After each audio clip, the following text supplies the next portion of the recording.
Welcome to Planned Parenthood Keystone. We proudly offer sexual and reproductive health care no matter what. We are here for you wherever you are. We know that these are challenging times, but your health is still important. Our health centers are open, and we offer both in-person and telehealth appointments. Whether by secure phone or video conference, our health experts are available through telehealth. Telehealth visits include birth control consultation, emergency contraception, STD, STI screening and treatment of UTIs and vaginitis. Health centers visit include PrEP and PEP, IUDs, and family planning services and abortion services. You can schedule your appointment on our website, ppkeystone.org.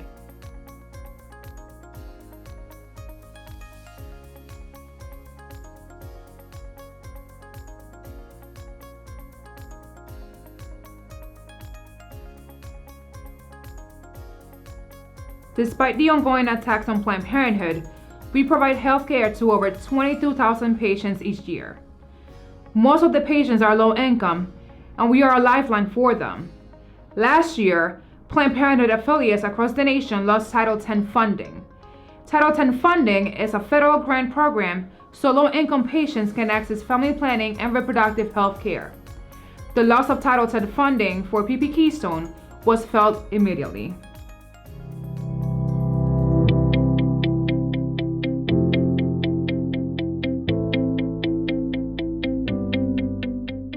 For our staff, I think it's really important that they know that we are supporting them, because we know that they're actually on the front lines.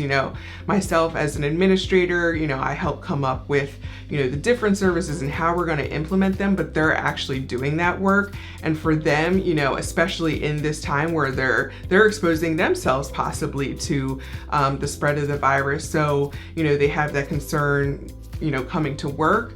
They want to help our patients, but then they also have maybe family members at home that they have to take care of that could be at risk. And so, especially with kids not being able to complete the school year and then the uncertainties of the fall, our staff aren't just, robots and people that are just here for us. They have lives. They are people just like, we all are.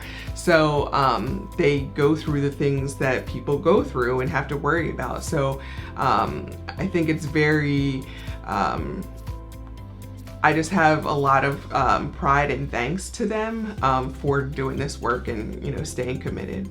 So with our abortion services, we actually never closed the doors for that, not even in March when we sort of shut our doors for family planning to regroup, but we did during that time make sure that, we were following protocols. We had enough PPE on hand to at least handle those services before opening it back up to our family planning services. So with telehealth, there are things that can be done where you can do hybrid visits, whether being over the phone and doing all the counseling and intake portion, and then also coming in just doing the procedure. So I think that it's important that we are there for patients that have, low income, uninsured, underinsured, people that are Black, Indigenous, people of color, or part of the LGBTQ+ communities. I think we're important because we provide the care that they need, but also we are able to address or help address the concerns when it comes to, having that low income. How can they get the care that they need? So being able to find resources and funding to support, especially in abortion care, or, family planning services, being able to adjust based on household size and income so that people are able to get the care that they need and not have to worry about, can I afford this or not?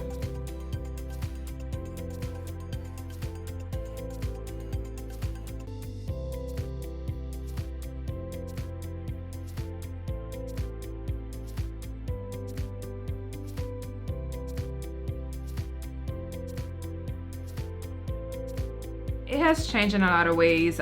We have, patients that come in that are low income or doesn't have any jobs at all, so it's hard for them to pay for their visits.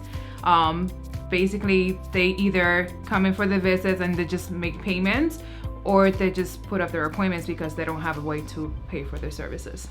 The gag rules has affected our patients when they go to other providers. they might not be getting the information, the correct information that they need. And also there's confusion about abortion services. They don't know if it's still legal or not. What I want my patients to know, whether they're with us or with another provider, that we're still providing abortion services. We've offered the whole spectrum: birth control, GYNs, whatever you need, we are here for you.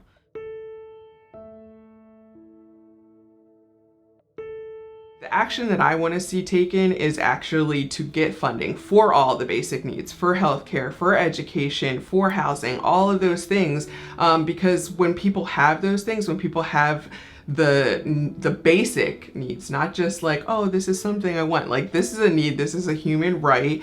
If I have those things, I can be, there's no limit to what I can be, and I can, help develop, our communities and, be a better person and be, better to the community of, my local area, to the state, to the country. So imagine like if we all had what we needed to survive and thrive, like we would just be in so much of a better place.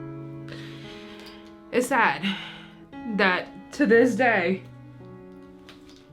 and we're still going through this, we're not able to make this choice as women with our bodies. Like, if I want to be on birth control, let me be on birth control. If I want to have an abortion, let me have the abortion. It's my body. I do what I want with it. You ain't nobody to tell me what to do with it.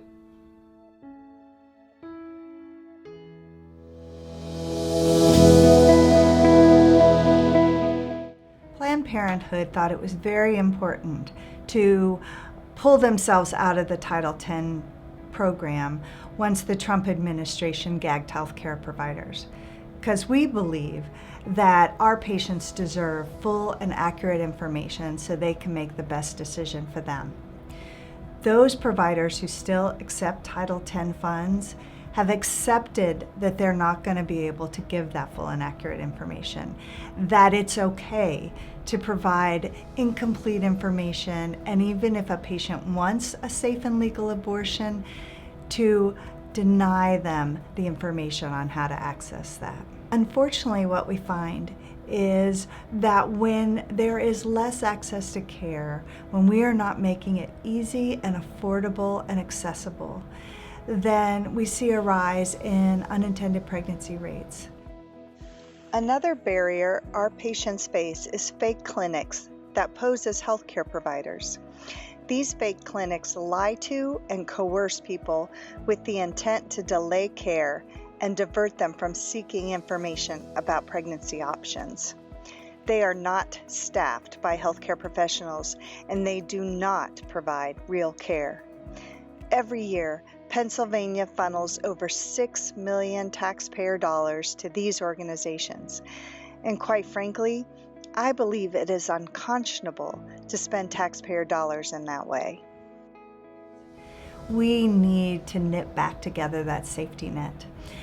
It's vital that that safety net not only includes family planning, however, it must also include abortion care, which is safe and legal and needs to be more widely accessible. Many people who oppose Planned Parenthood have said that there are other providers in our community that can fill that gap that has been lost when Planned Parenthood was forced to withdraw from Title X. But in fact, that's not true. Community centers don't have the capacity, and quite frankly, they're not the experts in reproductive and sexual health care that Planned Parenthood is. I envision a world where everyone can have access to safe, equitable, non-judgmental sexual and reproductive health care. And I think collectively we have the ability to offer that to our communities and ensure that care for the patients who need it. But it's going to take a commitment. It's going to take a commitment from our legislative branch. It's going to take a commitment from our judicial branch. And it's going to take the voices of the people we serve and those in the community that share that vision with me. So I'm counting on all of you to get behind me and make this a reality for our patients.